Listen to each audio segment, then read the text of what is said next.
inspirez profondément et soufflez, relâchez. Laissez-vous aller. La peur comme mode de vie. La peur et la façon que nous avons de la gérer est l'un des plus grands défis de la vie. Le niveau de cette émotion nocive a énormément augmenté dans le monde. Même si les individus peuvent concentrer leur peur de diverses façons, dans le terrorisme, l'économie, en étant seuls, en perdant le travail, dans la crainte de la mort ou encore en vivant dans une peur générale qui englobe plusieurs domaines de leur vie. D'une façon générale, nous avons tous peur. Avec les nouvelles diffusées 24 heures sur 24, nous encourons le risque d'être pris dans un courant de pessimistes sans fin et d'écouter des discussions sur ce que l'on devrait faire, chose qui nous plonge dans la confusion et qui nous terrorise encore plus. Cet état d'esprit est tellement pervers qu'à moins d'être conscient des alternatives, nous vivons dans un état d'alarme continuelle dont bon nombre d'entre nous sont inconscients. Pour compenser cela, nous emplissons nos vies de nombreuses activités, anesthésiant ainsi notre sensibilité à l'anxiété. Comme j'ai passé tant de temps de ma vie à avoir peur, je sais parfaitement ce que cet état d'esprit génère chez un individu. Lorsque j'étais enfant, j'étais terrifiée par les endroits élevés, par l'océan, par le croque-mitaine, par le fait de rencontrer de nouvelles personnes, par l'école et par tout ce qui existait en somme.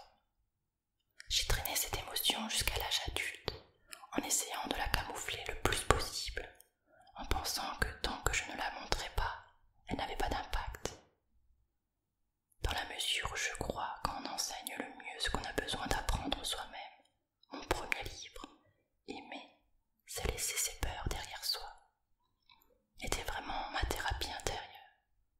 Le fait que ce livre ait aussi aidé des millions de personnes de cultures diverses me fit réaliser que ma maison de peur était en fait remplie de monde. Je n'étais pas le seul à avoir besoin d'une autre façon de voir le monde et d'une méthode différente pour prendre des décisions. Ce n'est pas non plus un hasard si mon travail dans la guérison attitudinale traitait des enfants et des adultes qui affrontaient la peur de la mort. Nous sommes tous dans le devenir, mais Diane et moi avons décidé de fonder toutes nos décisions sur l'amour plutôt que sur la peur, et ce, le plus souvent possible. Mais qu'est-ce que donc cela signifie? La plupart des vérités spirituelles sont en fait assez simples, et celle-ci l'est aussi. Les peurs viennent de l'ego, qui n'est pas notre identité véritable. Les égos se sentent seuls parce qu'ils sont coupés de leur source d'origine, et les uns des autres. Lorsque nous faisons l'expérience de notre union à la source, nous sentons également cette union les uns avec les autres, et toutes nos décisions reflètent cela.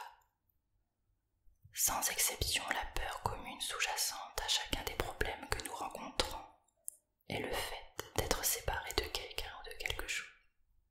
Pensez à n'importe quelle peur que vous vivez, qu'elle soit en rapport avec votre famille, votre travail, l'organisation ou le pays. Puis, demandez-vous de quoi ou de qui vous avez peur d'être séparé. Il peut s'agir de l'amour d'une personne dont la mort approche, ou de problèmes socio-économiques concernant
Ella de changer de vie sous peine qu'elle ne gâche la prise. Après l'avoir remercié pour l'information, nous avons décidé d'aller prier sous un arbre pour savoir quoi faire. Nous avons tous les deux reçu la même réponse. Ne pas agir à partir de la peur, mais laisser la petite fille là où elle était et continuer comme nous l'avions initialement prévu. 5 minutes après le début du tournage, la petite fille commença à somnoler et elle appuya progressivement sa tête sur sa sainteté. Il caressa doucement ses cheveux tandis qu'elle dormait. Elle dormit pendant tout le reste du film, qui fut tourné dans une ambiance harmonieuse. Lorsque nous eûmes terminé, elle se réveilla et elle dit au Dalai Lama qu'elle était très contente qu'il soit venu ce jour-là à Santa Barbara. Répondre par la peur invite tout simplement celle-ci dans la situation. Un état d'esprit de peur apporte des expériences emplies de peur. Nous pouvons choisir de nous centrer et de nous demander avec humilité, immobilité et ouverture: qu'est-ce donc ce que je dois savoir? Ouvrir son cœur. Lors d'un nouveau reportage avec le Dalai Lama, celui-ci portait sur les enfants qui recherchaient la paix sur fond de menaces nucléaires et en dépit de la tournure que prenaient les relations américano-soviétiques. Des enfants de divers pays du monde étaient rassemblés sur le gazon en compagnie de sa sainteté le Dalai Lama. Le dialogue fut filmé comme faisant partie d'un effort pour retrouver son chemin vers son être véritable et vers un monde paisible. Après que nous eûmes fini de filmer et que tout le monde eut commencé à se dire au revoir, sa sainteté traversa doucement le gazon et se mit en face de moi. Plutôt que d'être surprise, comme je pense que j'aurais dû l'être, j'ai éprouvé une chaleur nous entourant l'un et l'autre. Il prit mes mains dans les siennes, approcha mon visage du sien, et nous plongeâmes nos regards l'un dans l'autre. Puis il posa le côté gauche de son front sur le mien, et on me dit plus tard que nous sommes restés dans cette position pendant 2 ou 3 minutes. Pour moi, il s'est agi d'un moment d'éternité. En effet, j'ai laissé tomber toute pensée ou question sur ce qui se passait, et j'ai simplement vécu le moment présent. Ces moments ont changé ma vie pour toujours. Mes 2 yeux fermés, le visage de sa sainteté contre le mien, j'ai pris pleinement conscience de mon cœur. L'image qui fut projetée dans mon esprit fut celle d'une vue aérienne de 2 portes commençant à s'ouvrir jusqu'à ce qu'elles fussent grandes ouvertes. Des sentiments de paix, de bonheur et d'amour profond pour l'humanité tout entière arrivèrent à ma conscience. À ce moment-là, j'ai su que, quoi qu'il m'arrive personnellement ou quoi qu'il arrive à l'univers, mon cœur resterait toujours ouvert, car il s'agissait là de mon être véritable. Je n'avais plus de peur ni d'inquiétude. Je savais que je retrouverais mon chemin vers mon être véritable. À la fin de cet instant, le Dalai Lama me regarda à nouveau, et nous avons tous les 2 souri. Nous savions ce qui venait de se produire. Je suis sûre que bien d'autres personnes ont des expériences encore plus profondes que moi, et elles les méritent d'autant plus qu'elles sont des bouddhistes dévoués. Cependant, l'une des nombreuses leçons que j'ai apprises ce jour-là était que les gens n'ont pas besoin d'être affiliés à une même organisation religieuse pour partager une compréhension spirituelle. En fait, les dogmes religieux peuvent parfois se mettre au travers des possibilités d'union. Tout ce que je sais de façon sûre, c'est que ce jour-là, au bord de l'océan Pacifique, un moine d'un pays lointain et une religion différente de la mienne m'a permis de vivre l'une des expériences spirituelles les plus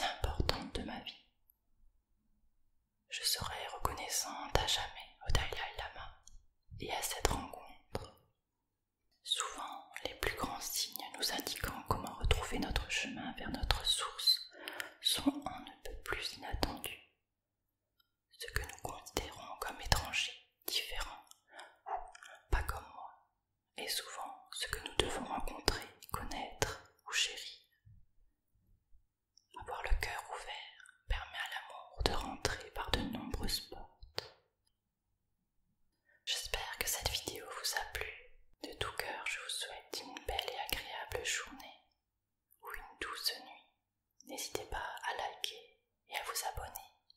Laissez-moi un petit commentaire si vous le souhaitez, c'est avec plaisir que je vous lirai. En attendant la prochaine vidéo, la semaine prochaine, je vous dis